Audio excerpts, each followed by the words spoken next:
Greetings from the workshop.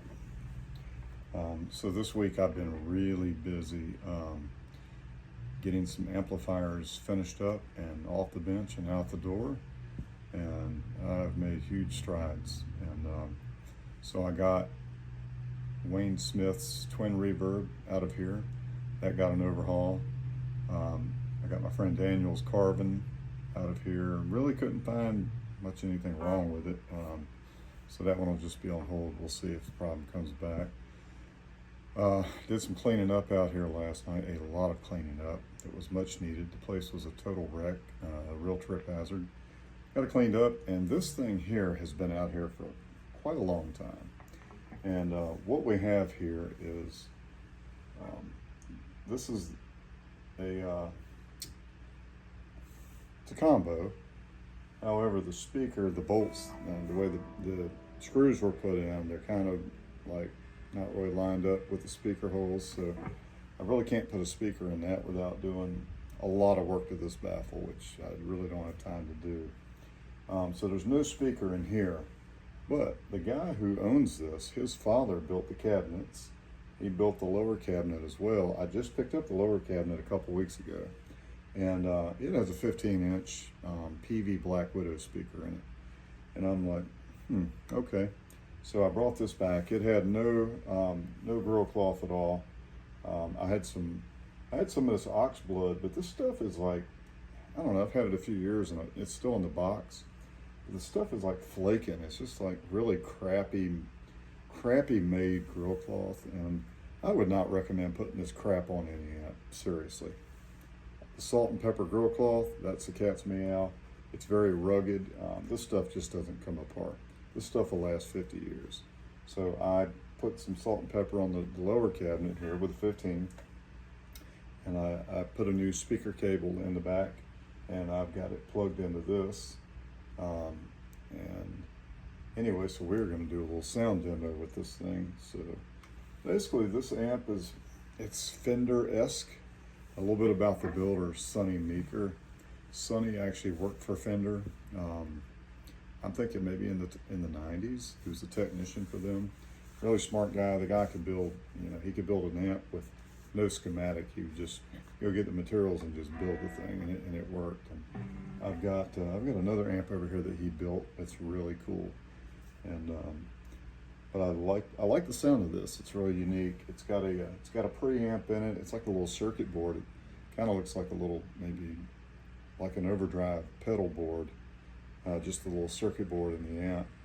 I'm not really going to demo that part because I'm just really digging the clean tone right now through that 15-inch PV Black Widow. So I'm going to do a little demo here now. I'm on the neck pickup. We're going to go to Georgia with this one here.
what's funny is it almost sounds like it has a tube rectifier.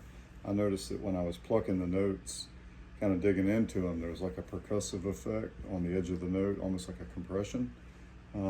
This actually has a solid state rectifier, which is supposedly more punchy, but I'm thinking that the 15-inch speaker and the Alnico pickups are probably kind of working together to soften the attack of the notes.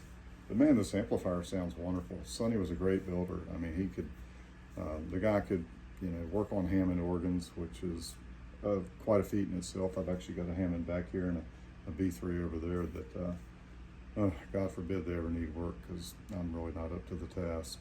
I work on the tube amps, but these organs are a different animal. And Sonny was the man. He could do anything. Leslie speakers, he could completely gut them and rebuild them. Hammond organs, and then these Fender type tube amps. Man, he was just amazing. So anyway, Sonny passed away many years ago. He's from I think Smithfield or Surrey, Virginia, and very good. He was very good friends with Jim Creech, who Jim actually built the cabinets here. Jonathan Creech is the owner. He's the son of Jim Creech, and Sonny built this amp for Jonathan. And so we'd actually talked about maybe modding this out and putting smaller transformers in it, lowering the wattage, putting a pair of 6V6s instead of the 4 6L6s. See, that's a 100-watt beast, man. If you crank it, it gets really, really loud. We were going to do that, but I'm going to tell you, I think we've decided to keep it in its purest state as Sonny built it. In honor of him, in memory of him. I know Sonny was a great friend. I never got to meet him, but I know Jim was really close to him. And my other dear friend, Bubba Wilkins, who is one of probably the best keyboard players I've ever heard. Bubba played in Nashville with many notable stars, and he toured with Faith Hill. And Sonny and Bubba were really close. Sonny worked on Bubba's Hammond organs, and he customized them and just did all kinds of really neat stuff. So I've been able to see a lot of Sonny's handiwork, even though I never got to know him. But he was huge in this area when it came to that type of being that kind of a resource for musicians. So I'm kind of trying to carry on that torch and be here for local musicians. I don't want to get too involved, but because I do have a day job.